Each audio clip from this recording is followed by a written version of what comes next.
Aujourd'hui les amis, on se retrouve pour une vidéo un peu hors série pour vous expliquer les choses à faire et à changer sur votre iPhone avant de se faire voler son iPhone. Parce qu'il est arrivé à l'un de mes amis pas plus tard que la semaine dernière de se faire voler son iPhone 14 Pro Max, et déjà que c'est très embêtant de se faire voler un iPhone à 1500 €, il s'est ensuite fait voler ses comptes Amazon et Cdiscount où le voleur avait décidé de changer ses informations et de se faire livrer quelque chose.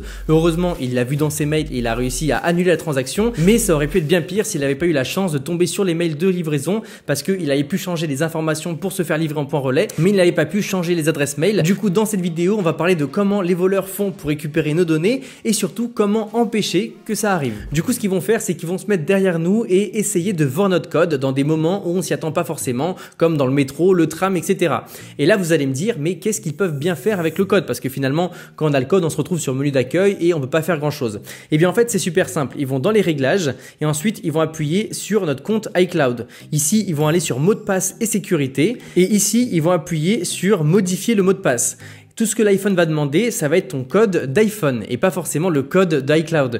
Du coup, tu tapes ton mot de passe iPhone que la personne connaît déjà et ensuite tu as juste accès à la page pour modifier ton mot de passe iCloud, ce qui permet tout simplement de désactiver iCloud de ton iPhone. Donc là, juste comme ça, ils ont réussi à te prendre ton iPhone et toutes les données qui sont à l'intérieur. Ce qui est très chiant parce que des inconnus ont accès quand même à toute notre vie qui est sur le téléphone, mais c'est pas le pire. Parce qu'une fois qu'ils ont modifié le compte iCloud, ils peuvent retourner dans les réglages et vendre le téléphone. Et bon, là encore, on s'en est plutôt bien sorti. Mais s'ils sont un peu plus vicieux, ils ont juste à aller tout en bas dans mot de passe, et ici, si l'iPhone ne réussit pas à avoir le Face ID ou le Touch ID, il va directement demander notre mot de passe, et c'est là qu'ils peuvent avoir accès à nos différents mots de passe Amazon, Cdiscount ou tout autre truc important qui pourrait leur faire gagner un peu d'argent. Du coup, ce que je vous recommande de faire, c'est de ne jamais enregistrer des mots de passe importants sur vos mots de passe iPhone. Prenez une application tierce où on peut mettre un mot de passe, c'est toujours mieux. Et surtout, ce que je vous recommande de faire pour ne pas qu'on puisse voir votre code, c'est appuyer sur Face ID et code, taper votre code et ensuite aller dans changer le code. C'est un peu plus bas.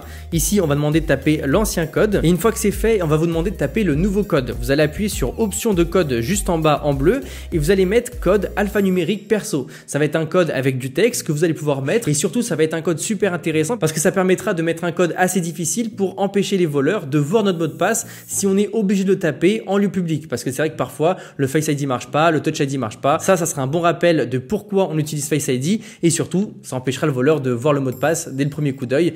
C'est toujours très bien. Et si vous vous êtes déjà fait voler votre iPhone et qu'il est trop tard et que vous n'avez rien fait de tout ça, je vous recommande réellement d'aller directement sur un ordinateur ou un téléphone le plus rapidement possible, de taper iCloud.com et de supprimer votre iPhone. Donc vous pourrez directement sur iCloud.com le déclarer volé, et comme ça vous pourrez empêcher le voleur d'avoir accès à toute votre vie privée, ce qui est quand même assez intéressant. Bon voilà les amis, la vidéo est déjà terminée. C'était juste une petite vidéo pour vous donner ces petites astuces et surtout vous parler de comment font les voleurs pour récupérer toutes nos données. Et si vous avez d'autres astuces ou d'autres conseils pour améliorer la sécurité de votre iPhone, la section commentaires est faite pour ça. Donc lâchez-vous, ça me fait toujours plaisir de vous lire.